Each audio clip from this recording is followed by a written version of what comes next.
No need to whine, it's Whinypalooza. Have some wine and join us on the Whinypalooza podcast with Rebecca Greene. Welcome to the Whinypalooza podcast. I'm your host, Rebecca Greene. I'm a wife, mother of 3, and licensed clinical social worker. I also have 3 fur babies at home too. My passion has always been to help children and their families. I always dreamed of being a wife and a mother. Parents are always learning through their struggles, failures, and successes and joys. I am no stranger to this wild ride of parenting, and I know behind every great parent lies a team of supportive friends and family. I want to be part of your support system. I want you to know that you are not alone. We are in this parenting world together. Join me every week for insightful discussions with experts on parenting and marriage, as well as other parents who have found the secret to successes in parenthood. You'll learn tips and tricks to make life with your family better than ever. I hope you will follow along with me while we dive into what it takes to achieve a happy family. I am so honored today. You are going to love this episode because I am featuring Seth and Rebecca Greene, and I want to share with you who they are. They are a remarkable couple, a remarkable family, and I want to tap into that today. And both entrepreneurs.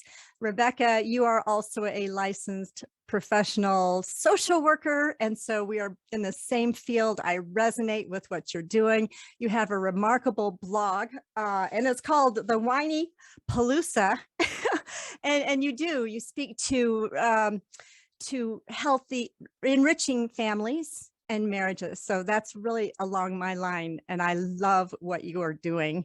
And then Seth, Seth, I met you, and I actually, it's really neat to interview you because I heard one of your other interviews and I thought, wow, what attracted me to you, Seth, is that you are a family man. You're extremely successful as an entrepreneur. So I'm so curious about your relationship. I'd love to talk through that. But Seth, you're one of the nation's foremost authorities on building your business with a podcast and podcast monetization. I am tapping into that for sure. You're the founder and CEO of Market Domination, and that is in New York. You're the best-selling author of 8 marketing books, including Marketing Domination on podcasting, which I have on my shelf right now. And you're the only person to be nominated 3 times for the GKIC Dan Kennedy Marketer of the Year Award. Okay, I'm so not into that field and don't really know, but I don't know if you want to speak to that. But anyway, that's cool. You've done a lot of things. There's a whole lot more I could say about you. But I'll let you fill in the blanks. How about that? Well, thank you so much for having us. It is an honor to be here. We're excited to share with your audience. Very excited. Well, thank you. Thank you. So first of all, I would like for folks to know you on a personal level, because I'm always very interested in people's relationships. I'm interested in how they have grown throughout the seasons of their relationship and their marriage. So tell us about the 2 of you, how you met, and the beginnings of the 2 of you. He's looking at me. Well, I'm telling you, hey, Rebecca, that happens a lot because we have 2 different versions. I'll tell you my version. We've been married for 16 years, together for 17. And we actually met at our synagogue. We went to high school together, but did not know each other. And many years later, we were both at services. Thankfully, Seth came to the wrong service. It was actually the right service. And he was sitting a few rows behind me and followed me to the bathroom, which I'm so thankful for, gave me his business card. And we were both in relationships. I was in a not good relationship. And we both broke up with our significant others at the time. And a few months later, I emailed him. I was too nervous to call him. And it's all history from there. I emailed him and he asked me to call him. We talked every night, started dating. And I most certainly knew after my first date that I was sold. Wow. I That's was- what I wanted to ask you. Was it love at first sight? Were these goosebumps and warm fuzzies all at once? And obviously, yeah. Yes, I opened the door and saw his blue eyes and was captivated and was like, oh my goodness. And he picked me up at noon. He brought me home at midnight, and I didn't want to leave. I felt like I had found my home. Wow, that is amazing.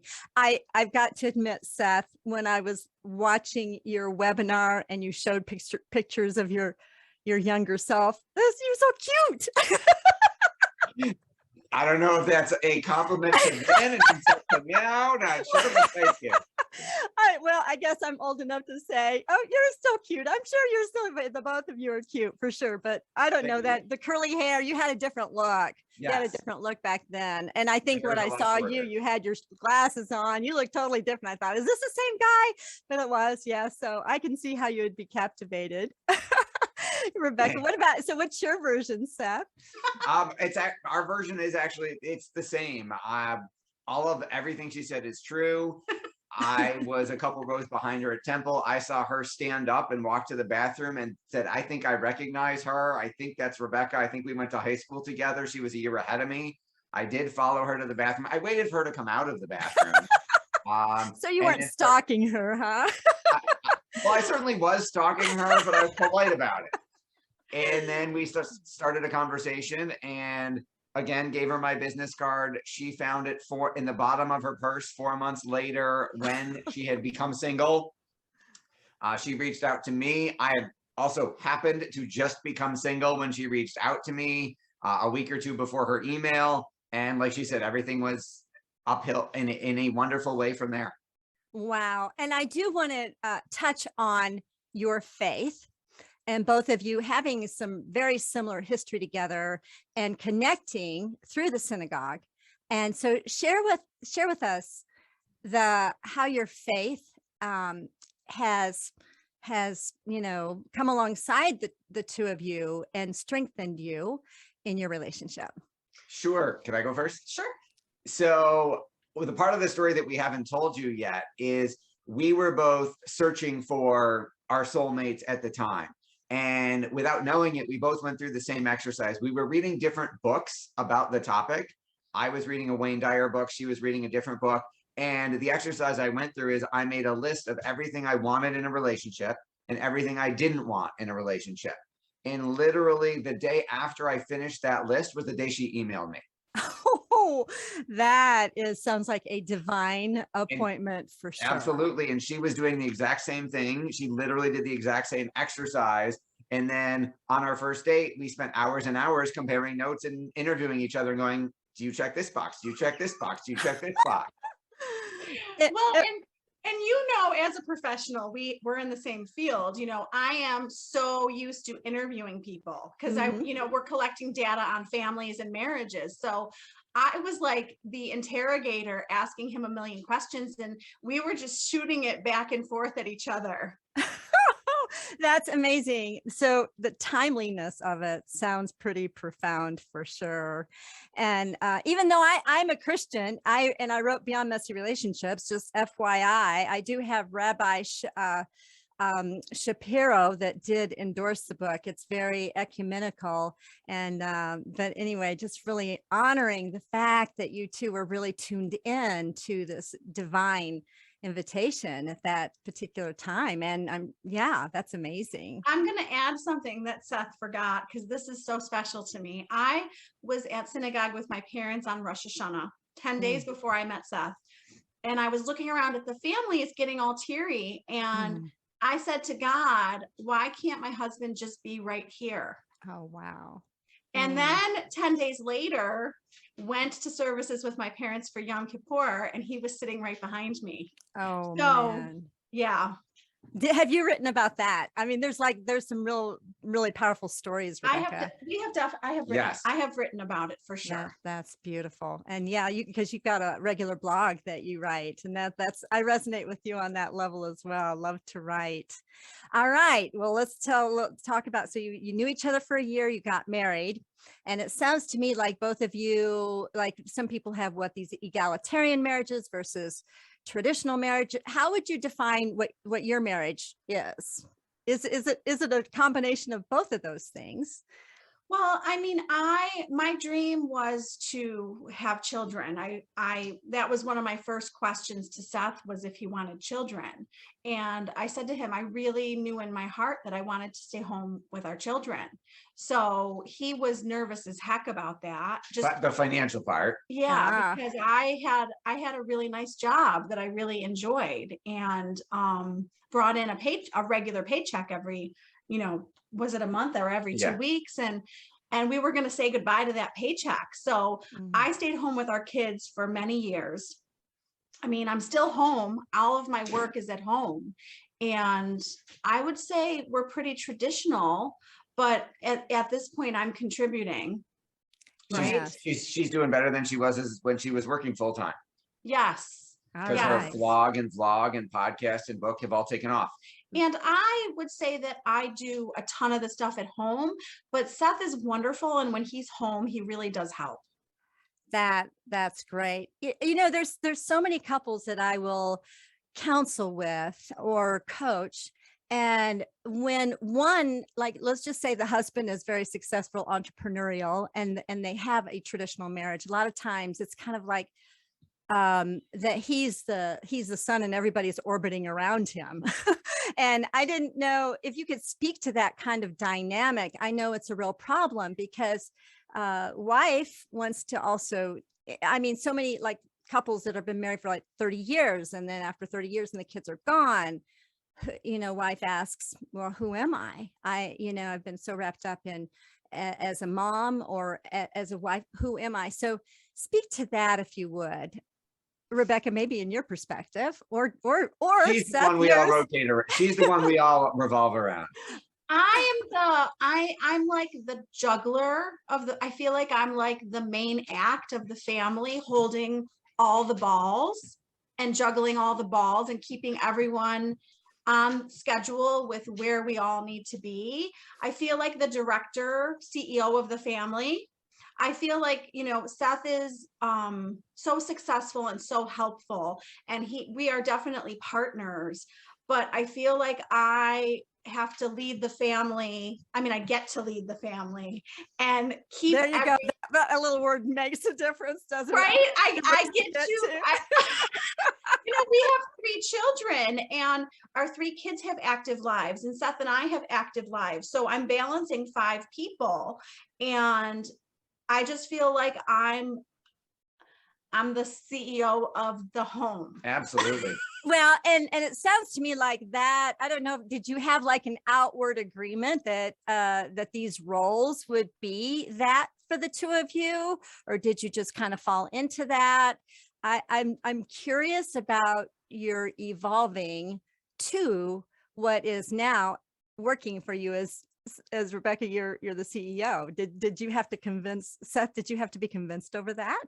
No, not at all. When we were on our first date, doing the interview process, interviewing each other for the job of soulmate, for lack of a better term, that was on her list. She said, this is what, let's not only define our relationship, but let's define our family life. Do I want the same thing that you want? And she had her role pretty mapped out and said, this is what I want in terms of home life. And I said, that sounds fantastic. I would love to be a part of that.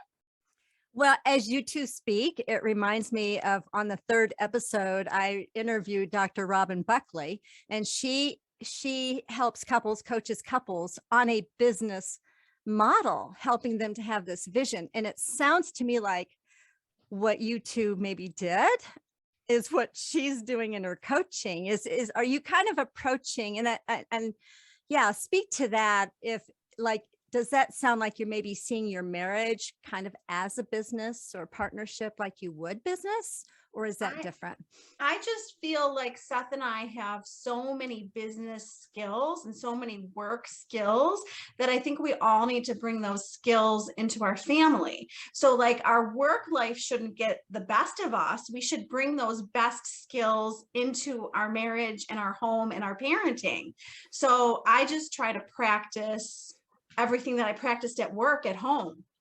And I would say vice versa. I would say it also works in reverse in terms of those wonderful skills at home need to come to work. Like she'll tell me, hey, you should treat your employees like family, and you should be engaged in their personal lives and bonded to them. And we should have division of labor and who does what chores at work, for example. And all of her advice at the home front applied to work makes work even better. Wow, that sounds like such an integrative way to look at it. And I didn't know if you had training to do that or if it just naturally came through. Tell us about your mentors. Maybe have you ever, gone to therapy or premarital couples or anything like that? Tell us about how you got to that point. We have different stories about that. For me, I had amazing supervisors at work who taught me so much. They were such good mentors. And I also have gone to a ton of trainings because, in our field, it's a never ending educational process. We will always be learning and growing as therapists. Absolutely. So between the trainings and the supervisors and being a supervisor, I learned all of this stuff. And Seth, you have your own stuff. Yeah, absolutely. I have mentors who have taught me both on different areas of the business side, but also on the personal side. So just like you might hire a coach for your business, you should also have a coach like Judy for your relationship. So while we may not have gone together to traditional therapy, because, I married a therapist, so I kind of get that for free anyway, but we've taken workshops and trainings together to improve and keep adding on to our relationship as well. If we thought that, I think everyone benefits from therapy. Seth and I it doesn't matter that I'm a therapist. Therapists can't always therapize themselves. That's not a word. Exactly. But if we needed to, we would go see a therapist to help us through something. But I feel like when Seth and I calm down, and I think that's key in every marriage, is calm down and then talk about it. When we have had time to decompress and sit down and talk, we have really good conversations to work through any issues that we've had. What I'm hearing especially from you, Seth, being married to a therapist, having, and here's what's been my experience as I've worked with other therapists, because I'm like a therapist to therapists and their families at times. And so the husband will come and he's two therapists in the room, his wife and then a female therapist. And seems to be some natural resistance a lot of times with folks that I deal with, but I'm hearing there's not that resistance with you. Did you have to cultivate that so that there was some openness as opposed to resistance? No, not at all. I think it was cultivated earlier. I have gone to therapy and coaching in my own personal life for many different reasons over decades. So it was something I was already used to, enjoyed, and benefited from. Awesome. You had a track record then of your own growth, yes. owning your own stuff. And, absolutely. Yeah. Well, and I think that number one on our list, one of our number one, was someone who was open-minded. And Seth is always, that was very attractive to me, that he was open-minded and willing to grow and learn. And that's part of what attracted me to him. Yeah, I had someone willing to constantly improve, and personal growth and personal development were high on my list too. Well, okay, I gotta stop for a moment because, and if I'm asking too nosy a question, let me know. But how many relationships did it take for you to get to that point? And I'm curious about how old the two of you were when you did follow her to the bathroom and stalked her. Yes. How many relationships did it take to that point? I don't remember the number off the top of my head, but my answer would be too many. I kissed a lot of frogs before I found my princess. And I would say that definitely helped inform where I wanted to go and what level I wanted to graduate to. Ah, okay. Fascinating. Yes. For me, I mean, there were lots of dates, but there were two really significant relationships in my life that lasted a long time. And the second one, right before Seth, taught me the most. And you know, he was such a gift in my life because he taught me so much about what I didn't want. Mm. And I was like, you know, I was crying every day and I was like, okay, let's take these tears and let's use them.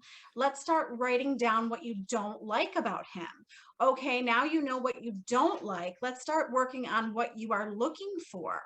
Because I feel like when we're young, we fall into relationships. We just fall into them and there's no thought process behind them. So I was working on myself to be more thoughtful about who I was going to date next. And that's where my list came from. I was 27 was I 27 when we met? 2004. I don't know. I'm 45.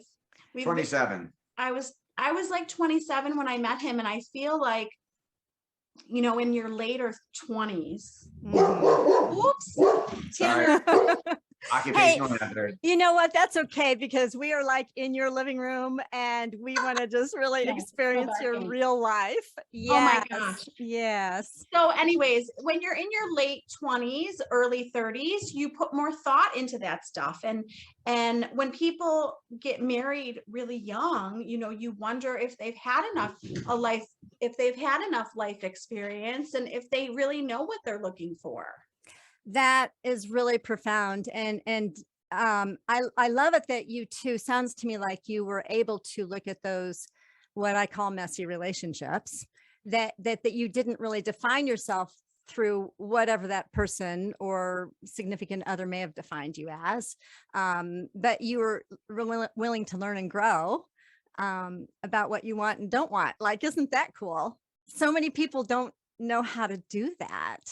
And, but it evidently you needed to go through all that to get to where you are. Absolutely. So I want to move into how, like, when did the first child, like, how old are your kids right now? 15, about to be 13 and 9. Okay. 15, 13 and 9. So here's a question for you. How did, when first baby came along, how did that transform the two of you, and what kind of challenges did you come across? So I'm going to throw myself under the bus first. Or the only person throwing themselves under the bus. So I had no clue what we were getting into. I had never babysat, never read any books on parenting, had no formal training on parenting. I did not know a thing. It took me an hour. He was born in the winter. It took me an hour to figure out how to get the car seat in. And she's yelling at me going, we got to leave the hospital. Like, why am I sitting here? We got to go home. And I'm like, I can't get the stupid latch system to work. And then I think it was the first week or two that we were home with Max and he wouldn't stop crying. And I went through the list of diaper changed, fed, you know, clean, burped, whatever. And I called the pediatrician and my wife was yelling at me going, you can't call the pediatrician. Like I said, well, and I called and I talked to the poor nurse at whatever hour of the morning it was on call. And she's like, sir, babies cry. That's what they do. Like, there doesn't have to be something wrong. They can just be crying. And it's like, seriously, this doesn't, whatever. So I had no clue what I was getting into. And thankfully, I had a wonderful parenting mentor who rapidly brought me up to speed to help me become a much better and aware father. Oh my gosh, he's a very quick learner and he is not giving himself enough credit, but he had no experience. You know, I babysat for years. I have a younger brother. I had, you know, done all my parenting training and I still had no idea what I was getting into. No idea. I mean, breastfeeding in itself was just so new and scary and was like a 24-hour job. That was a lot for me. Seth was feeling really sad actually, because the baby, it was all about Max. It was all about Max. You're sharing your body with a husband and a little baby. Baby gets priority, right? Yeah, more so with the baby. Well, so I felt so bad because he was so sad. It was different adjustments for both of us. For him, he was like, where did my wife go? I instantly went to second place on the list. He's like, I miss my wife. And I was like, I got to figure out how to take care of a newborn. Like, I was totally focused on Max, totally forgot about Seth. Which is so normal. It's so normal, isn't it? When we go through that transformation. Well, and when you have a baby, your marital satisfaction goes down. I mean, yes. The research, right? Yes. The research shows that. And now living through it 3 times, we totally understand. Yes. So, the marital satisfaction goes back up, but I had a lot to learn to take care of Max and give our marriage attention. And take care of yourself. And oh, please, I totally forgot about myself for many, many, many years. Oh, I get that. And you had them pretty close, the 15-year-old and 13-year-old, pretty close in age, right? Well, yeah, Seth was like, you have this mama's boy who is all about you. He's like, I need a daddy's girl. And I was like, oh boy, like, I don't know if I can do this. Like, Max is so much work. But he got his daddy's girl 2 years later. She was born. Wow. So that definitely has changed the dynamics, right? I mean, how has even your husband, wife, your coupleship, so to speak, that, like, you can't go backwards and be fiancés or boyfriend, girlfriend. And so a couple questions that I have. Number one, did you address how you are going to be parenting kids when you were 27 and you met and you were asking yourself all these questions? Go ahead. I did not do as good a job of that as I would have had I known anything. So I had this thought process in my head of what being a father looked like, kind of taking what I had learned from my own dad and from friends' fathers and seeing that and saying, here's what I don't want to do. Here's what I do want to do. All that went out the window the second Max was born. I had this, like, my dad told stories how he never changed a diaper. And I was like, oh, okay, cool. The dad doesn't change diapers. And then she had an emergency C-section. So she was out of commission. So I was changing all the diapers and doing all the stuff that I said, okay, well, my game plan got thrown out the window for a wonderful reason. And the new version is way better than the ignorant version I had come up with before ever having a kid. Well, and I don't know that you can ever prepare someone enough for what needs to be discussed. I mean, maybe a professional could have helped us. I had no idea what we were getting into. I mean, babysitting is nothing like having a baby, and the lack of sleep, the breastfeeding, the husband feeling sad, like I don't think anybody could have. Postpartum depression, all that stuff. And I was feeling very low because my birth did not go at all like I had planned. So I had so many issues about that. I cried for like 3 months, which was so hard for me.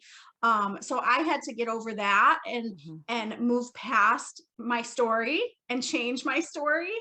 Nobody could have prepared me for that. Nobody knew how the birth was going to go. Well, let me ask you this, Rebecca. So yes, as a woman, I so resonate. I mean, these hormones, once you birth your baby, it's overwhelming. And then there's this bonding. So Seth, what was it like for you? Like, obviously men don't experience the overwhelming, or maybe they do, but the hormonal piece of it and all of that stuff. What was it like for you emotionally to see Rebecca going through all the emotions that she was going through? I'm so curious about even your emotions when you laid eyes on your newborn for the first time. Okay, so I'll go in order. So what was it like watching my wife get possessed by an emotional alien? Is that what you're asking?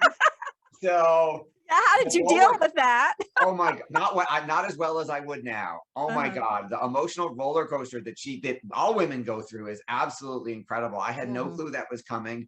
I didn't know what she was going through. I didn't know how to support her. I didn't know where my previously calm, whatever emotional wife went. And all of a sudden I'm on a roller coaster every day. And I don't know, what am I coming home to? Or what phone call or text message am I going to get? And how do I deal with that? And why is this happening?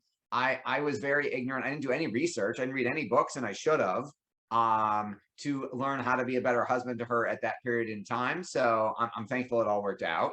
And I got better the second and third times.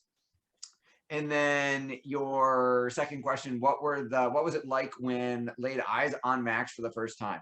Yeah. So she had like 25 hours of labor. Wow. And then an emergency C-section. And when the emergency happened, like the doctors like ripped her out of the room. I was birthing the room, and I'm just left sitting on the floor by myself in a pile of like bloody sheets and scrubs. Wow. Going, is my wife going to be okay? Wow. And then I, sat in the hall waiting for hours or however long it was, going, just praying harder than I'd ever prayed in my life. Like, just let them be okay. And then they brought Max out, where they were wheeling a baby down the hall, and it looked like it came out of the room my wife had been in. No one said anything to me until I stood up. I said, "Excuse me, is that baby Greene?" Because we didn't have a name yet. Oh no. And they were like, "Yeah, it is." I'm like, "Oh, I'm the dad. Is he okay?" Oh my goodness. So I got to see Max, and thank God he was all right. And then I was like, well, can someone tell me how my wife is? Like, I got a baby. Goodness. I need the other part. It's kind of more important part. Wow. Is the surgery go okay? Is she all right? And then I got to see her, like, she woke up a couple hours later, and like, she was like so out of it and in so much pain. I think her first question was like, did I have a baby? Like, oh my what happened? Yeah. And then I had to tell her we had a boy. Yeah. And we didn't know what we were having, and she was convinced we were having a girl. So she's like, what do you mean I had a boy? Am I still out? Am I still drugged? Am I dreaming? We had a baby and we had a boy. So it was a very interesting experience, and I'm so thankful that she's okay and all three of our kids are healthy. Wow, Seth, and that's on the hospital. They should have come alongside you as a young dad, because what a scary experience that is. And you felt that. You felt that. Yeah, I was just like sitting in the hall by myself, crying, going, God, I hope they're okay.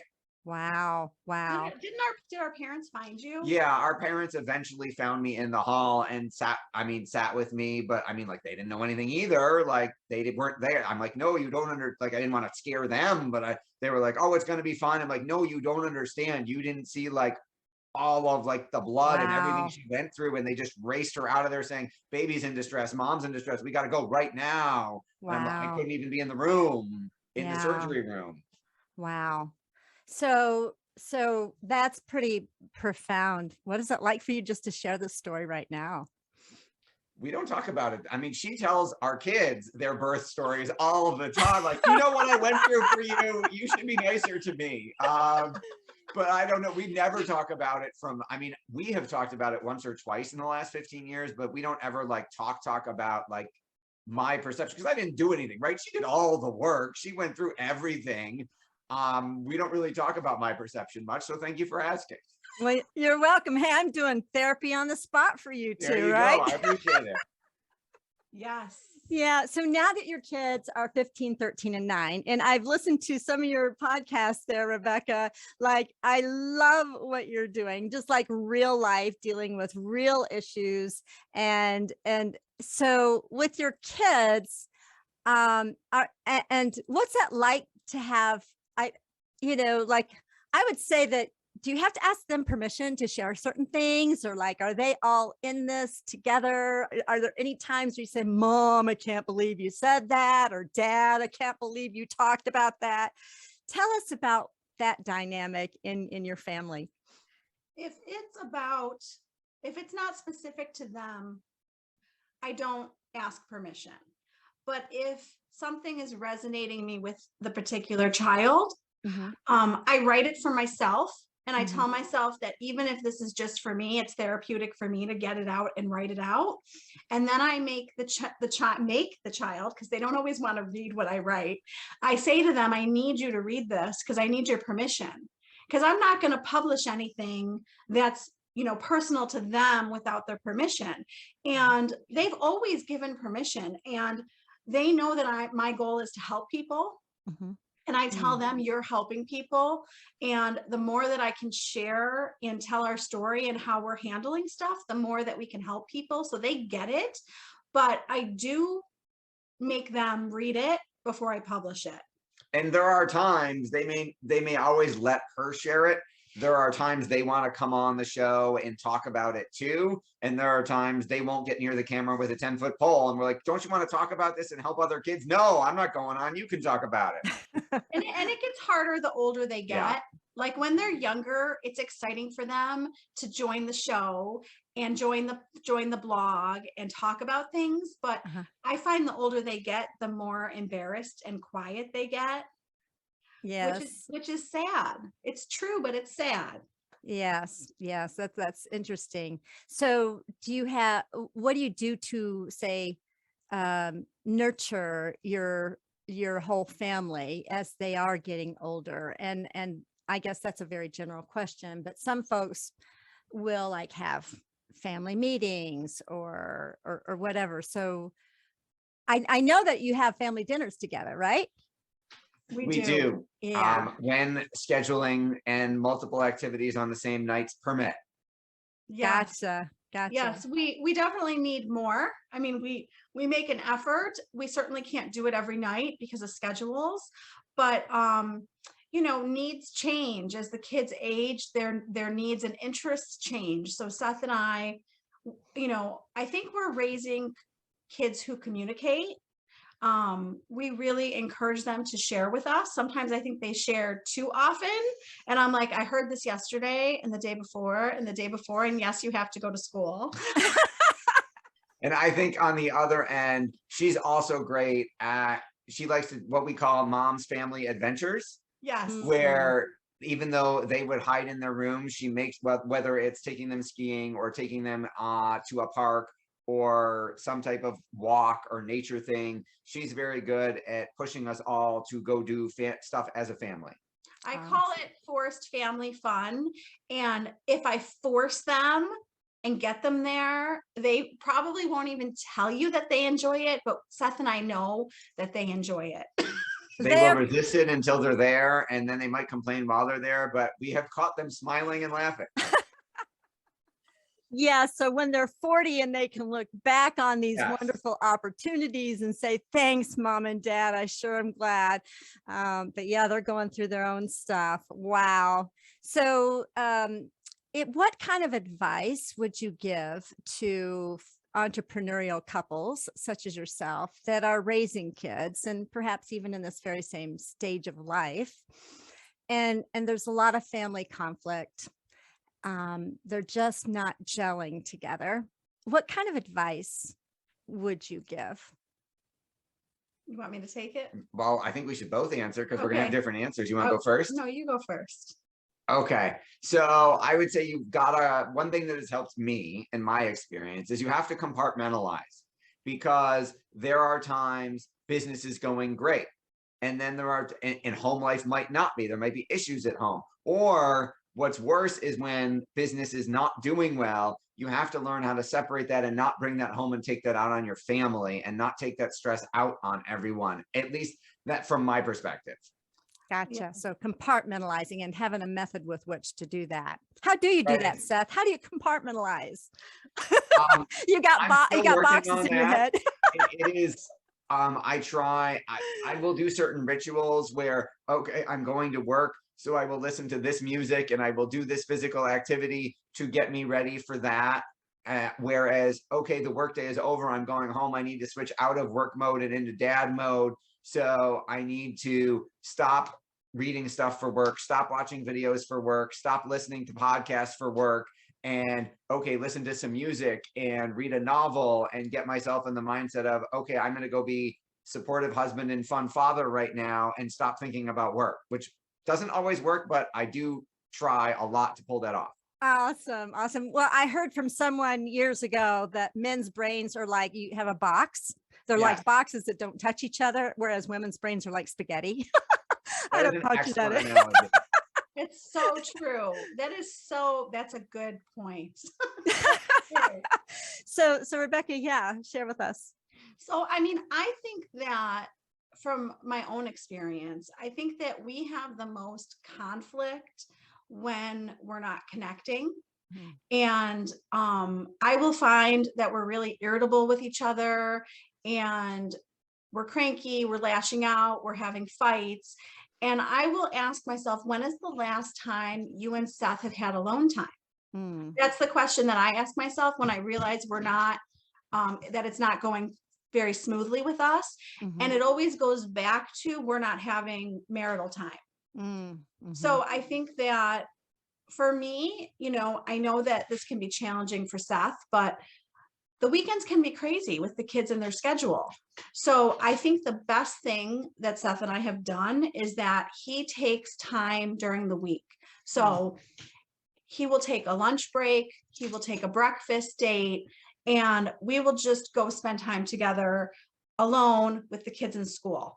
And that's the easiest time for my schedule. Because when the kids are home, it's like we're a team going, who's going where and when are we going to see each other? Yeah. So I think that just making sure that you're spending time together, and it sounds so simple, but it's always the answer for us. Take time for the couple, and then you'll see that you're fighting less and you're smiling at each other more, and you get more excited when he walks through the door. That's what I noticed for me. That's great. Well, one thing that I do, and I'm a certified Imago therapist, and so you have this dialogues where you, a speaker listener, where you have the space in between. But one thing I think that makes a huge difference is when I work with couples, they're face to face with each other, face to face, eye to eye. And when you're going through the busyness of life, just making that eye contact is huge. It's like, oh, you know, you see each other. So that's what I'm hearing from you, Rebecca, is just like you going back to the two of you and seeing each other, connecting. I love that. You're doing great. Absolutely. I think our, as I would call them, our day dates have made a huge difference. Yes. She's so much more relaxed and energetic and happy at 10 a.m. or noon than 9 or 10 p.m. after she's had a long day. And then the kids came home and made it longer. Well, I so enjoy meeting with the two of you. I can tell even just on the screen here, your personalities are very different, yet you've learned to be partners in life. And what a beautiful thing to raise 3 human beings, and you're in the midst of that. And fur babies too. Yeah. Oh, fur babies. How many fur babies do you have? 3. Oh, 3. Are they all dogs? 1 dog, 2 cats. Okay. That's a lot. That's a lot to handle, and yet so enriching, and then making also such a difference in this world. Rebecca, with your podcast and your writing and your book, and Seth with you really helping folks like me, because you're producing this podcast. And I'm so very touched and inspired that all I have to do is just show up for this microphone here, and I do a little bit of research on my guests, but y'all are doing the behind the scenes. You've got a remarkable team. So I want to tell you personally, thank you for making an impact. And but both of you, how do people get in touch with you? You can find me at Whinypalooza everywhere. Instagram, Facebook, the Whinypalooza podcast, the Whinypalooza mom group on Facebook, that's free. The Whinypalooza app in the Apple and Google app stores. So funny. Or they can email me at whinypaloozamom@gmail.com. And we are at marketdominationllc.com. I've got to ask one other question, Rebecca. How did you come up with Whinypalooza as a name? You are not going to be surprised by this, but Seth came up with that over 9 years ago when the blog started, and the kids were all little. They were whining all the time, and we were always taking them to a birthday party. So Seth was like, it's parties and whining. And then again, it's whining. It was during the time, there was literally a day when Max and Ella were both crying about different things, whining about something. And they were whining, we were trying to get them out the door to get them to birthday parties, because that was our main social activity back then. And I said, oh my God, it's Whinypalooza all over the place. And it stuck. Oh, that's great. It's a cute, and so many people resonate. So that's great. Thank you so much for showing up. And I so appreciate your time today. Thank you so much for having us. So nice to meet you. This was so much fun. Thank you. Thank you for tuning in to the Whinypalooza podcast. If you like what you heard, please be sure to subscribe so you never miss an episode. While you are there, leave a review. I love to hear your feedback. Thank you so much for listening. Until next time. This show has been produced by Market Domination, LLC.